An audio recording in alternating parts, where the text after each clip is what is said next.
నమస్తే. ఇన్నాళ్ళు నన్ను సపోర్ట్ చేస్తూ, ఎంకరేజ్ చేస్తూ మీ ప్రేమని నాకు అందిస్తున్న ప్రతి ఒక్కరికి కృతజ్ఞతలు.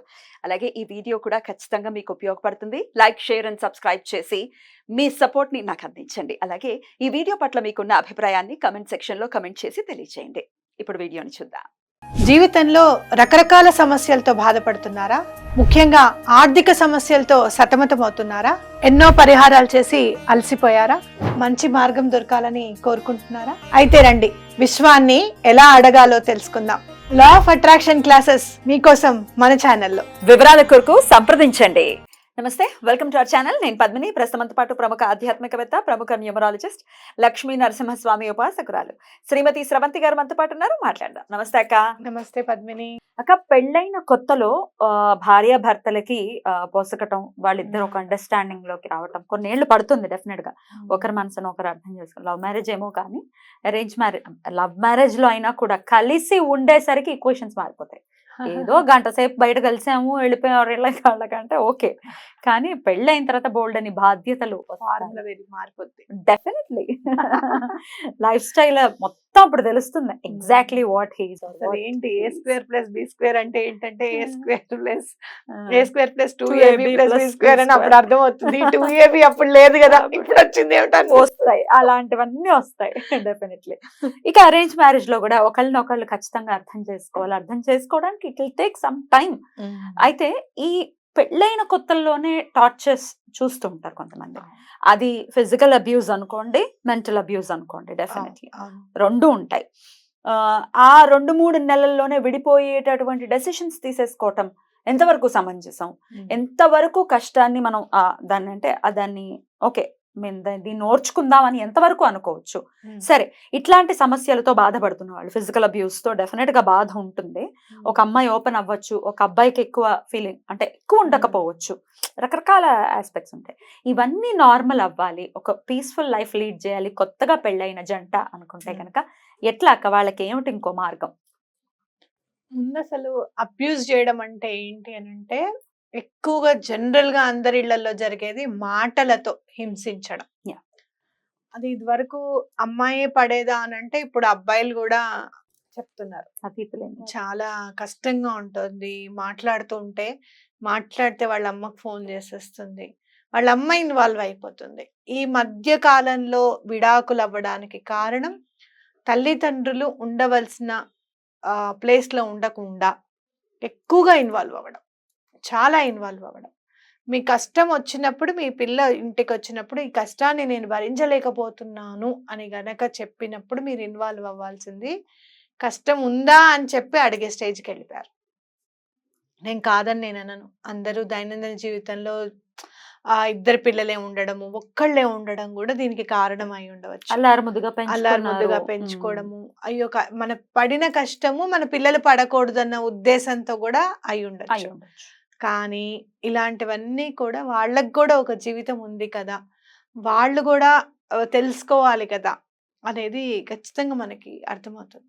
దీన్ని బట్టే నాకు మొన్న పండితపుత్ర పరమసుంట అని చెప్పి అంటారు కదా, యాక్చువల్గా వాళ్ళు పరమసుంటలు ఎందుకు అవుతారు చెప్పు? వాళ్ళు ఒకటేమో వాళ్ళకి చేతగాక పండితుడు పుత్రుడు ఏమీ తెలివి లేకుండా పుట్టాడు అనేది అర్థమైన నా సంగతి. కానీ లోతుగా అర్థం చేసుకుంటే పండితుడు కదా, ఏం ఛాన్స్ ఇవ్వడు ఇక పిల్లాడికి అర్థం చేసుకోవడానికి. బయటికి వెళ్ళడానికి అక్కర్లేదు, ఈయనే పని చేసేస్తాడు, ఇంట్లోనూ ఈయనే చేసేస్తాడు, అన్నిట్లో నేను పండితుడే. ఇక వాడు సుంటకి ఏం చేస్తాడు? నాకు ఇది అనిపించింది. ఓహో, ఇది ఇది ఈ మాటకి ఈ కోణం కూడా ఉంది. అర్థమైందా? వైపు కూడా ఉంది. ఈ కోణంలో కూడా మనం ఎందుకు ఆలోచించాలి, అది కరెక్ట్ కదా అని చెప్పి నేను చిన్న చిన్న వర్క్ షాప్ మొదలు పెట్టాను. మైత్రికి ఇలా తీసుకునిరా, అన్ని గూగుల్ పేలు కాదు, కొంచెం క్యాష్ ఇచ్చి చేంజ్ అడిగిరా, ఎంత వస్తుందో చూడు. ఇప్పుడు గూగుల్ పే అనుకో, ఎంత అంటే స్కాన్ చేసేస్తున్నారు, ఇచ్చేస్తున్నారు. ఎలా తెలుస్తుంది పిల్లలకి చేంజ్ ఎంత వస్తుందని లెక్క పెట్టుకోవాలి కదా. అట్లా కాకుండా అలా ఇన్వాల్వ్మెంట్ అనేది మనని మనం రెస్ట్రిక్ట్ చేసుకునే విధంగా ఉండాలి. ఒకటి. రెండు, అసలు అబ్యూస్ చేస్తున్నారు మిమ్మల్ని అని అంటే మీరు భరించగలిగేంత అబ్యూస్ చేస్తున్నారా? ప్రతి ఇళ్లలోనూ మాట్లాడుకోవడాలు, పోట్లాడుకోవడాలు ఖచ్చితంగా ఉంటాయి. అయితే మీరు పోట్లాడుకున్న తర్వాత మాట్లాడుకుంటున్నారా లేదా? మాట్లాడుకోవడానికి కూర్చునే ముందే పోట్లాడుకుంటున్నారా అనేది చూడండి. అది మార్చుకోవాలి మనం. దెబ్బలాట అవుతుంది, తర్వాత అరగంట తర్వాత మళ్ళీ మీరు కలుస్తూ ఉంటే గనక అది ఆ రిలేషన్ అనేది మెయింటైన్ అవుతుంది అనేది మనం చూసుకోవాలి. అండ్ ఇది అన్ని ఇళ్లలో ఉంటాయి. ఇప్పుడు ఈ అబ్బాయి వద్దు అని అనుకుంటారు, ఇంకో అబ్బాయి దగ్గరికి వెళ్తారు, అబ్బాయి దగ్గర ఇంకో ఇష్యూ ఉంటుంది, ఇష్యూ లేని మనిషి ఇంకో అబ్బాయి దగ్గరికి వెళ్ళడము అనేది ఆలోచనే వద్దు మనకి. అసలు ఆ పిల్లవాడికి ఒకతే పెళ్ళ ఉండాలి, పిల్లకి ఒకతే మూడు ఉండాలి. అలా ఆలోచించట్లేదు కాబట్టి ప్రశ్న వచ్చింది అక్క. అదర్వైజ్ కరెక్ట్ మీరు చెప్పింది. ఎప్పుడు కూడా వీడి కాకపోతే మన అమ్మాయికి ఇంకో పెళ్లి చేద్దాము అనే ఆలోచన వచ్చేస్తాం జనాలకి. నేను అంటాను, ఎందుకు అంత దూరం ఆలోచిస్తారు? అసలు సమస్య ఏంటనే తెలుసుకోండి ముందు. మెయిన్ ఇంపార్టెంట్, అది చాలా ఇంపార్టెంట్. అది తెలుసుకోకపోతే చాలా కష్టం. ఆ పిల్లని డిఫెండ్ చేయనివ్వండి, మాట్లాడనివ్వండి, ఆ అబ్బాయిని అసలు ఏం పరిస్థితి ఉందో తెలుసుకోనివ్వండి. ఇంకోళ్ళు ఏంటంటే కాపురం చేయనివ్వకుండా మగపిల్లల సైడ్, ఇప్పుడు ఆడపిల్లల తప్పు చెప్పాను కదా, మగపిల్లల తప్పు ఏంటో తెలుసు అటు సైడ్ తల్లిది. రే వాళ్ళు పండగరా, లోపలికి వెళ్ళకు, మీరు దూరంగా ఉండండి, అన్ని తల్లే చెప్తుంది అనమాట. దానివల్ల ఉండదు అసలు. అమ్మో భార్యాభర్తలు నువ్వేమైనా చెప్పాలనుకుంటే కోడలికి చెప్పు, పిలిచి అమ్మ ఇవాళ పూజ చేసుకున్నాం కదా, కాస్త దూరంగా ఉండండి అని చెప్పు. పిల్లాడికి చెప్పడం ఏమిటి? అసలు ఆ మాట మాట్లాడచ్చా పిల్లవాడితో? తప్పు కాదు. పూజ గురించి నువ్వు మాట్లాడితే ఏ మాట మాట్లాడుతున్నావు? అవునా కాదా? ఇలాంటివి కూడా నేను అంటే ఎందుకు వచ్చింది గొడవ అని అడుగుతాం కదా మనం, ఇంకొంచెం ముందుకెళ్తాం కదా ప్రాబ్లం సొల్యూషన్ వెతకడంలో. అసలు ఎందుకు వచ్చింది మీకు? కొన్నిసార్లు అయితే ఇక్కడ డేట్స్ ఆఫ్ బర్త్ లో ఏ ప్రాబ్లము ఉండదు, అక్కడ ప్రాబ్లమ్స్ ఉంటాయి.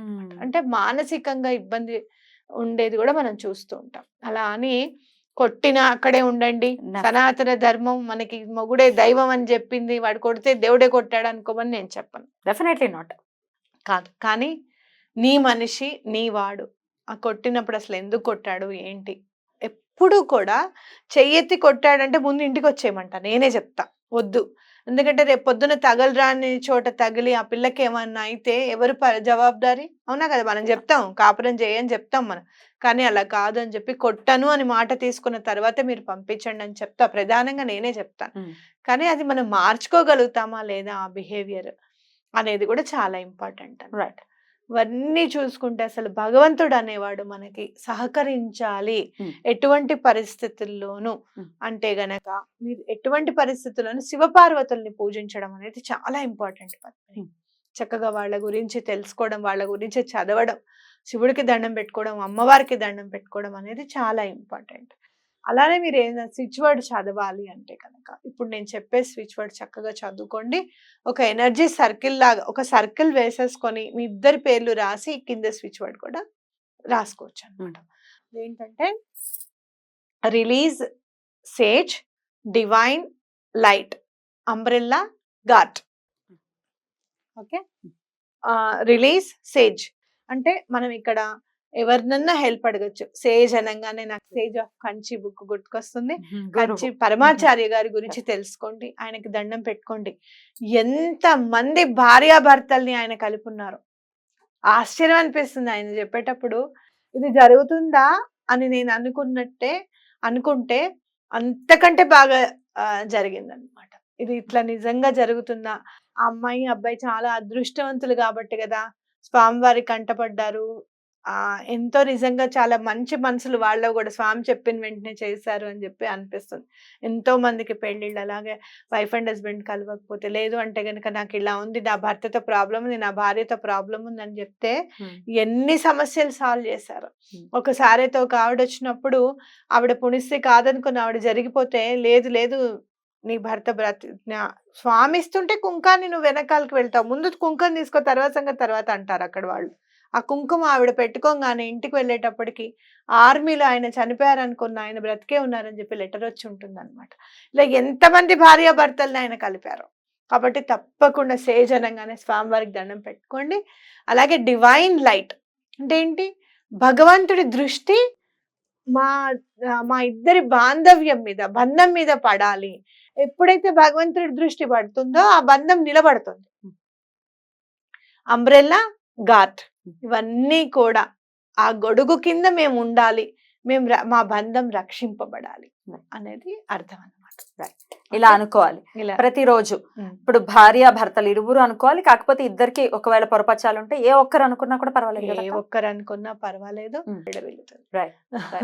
చాలా బ్యూటిఫుల్ గా ఎక్స్ప్లెయిన్ చేస్తారు. డెఫినెట్ గా ఈ స్విచ్ వర్డ్ ని డెఫినెట్ గా వాడుకుని చక్కగా వారి వారి సమస్యల నుంచి బయటపడాలని మనస్ఫూర్తిగా కోరుకుంటూ కృతజ్ఞతలక్క. నమస్తే. నమస్తే.